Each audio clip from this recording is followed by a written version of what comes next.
sumanguli ngay kaderap inu o ganding ako pa'y tambusay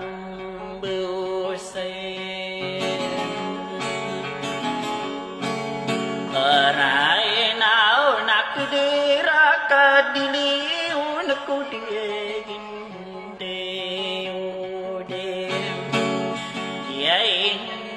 kagagawirak sakay pa'y pantay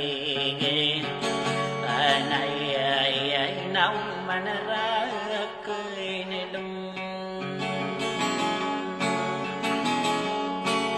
o miyembo awirang ko nuagwo gagawik kay ibeto may napakerang puno taon sa kay giginding ay tayo nakalumiya ilaw say ada pa tesimo ketakang gering kau may niray kanasir Riyay di naman ang gulas so pinedekustay guling ay no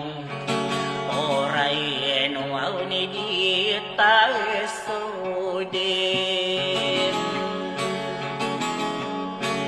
andi ay ngay naw pagi maniek puguna dito mayroy say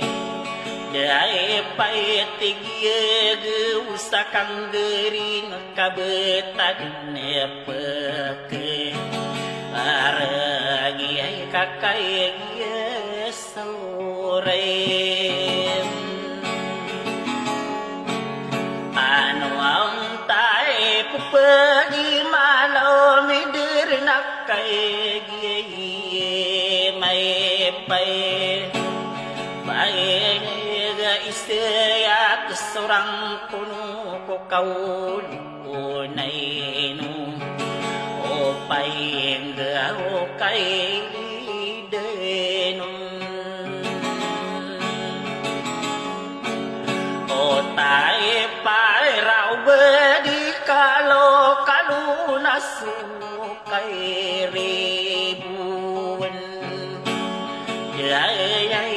pesere ginding asibu eray may abina kay ni sinairo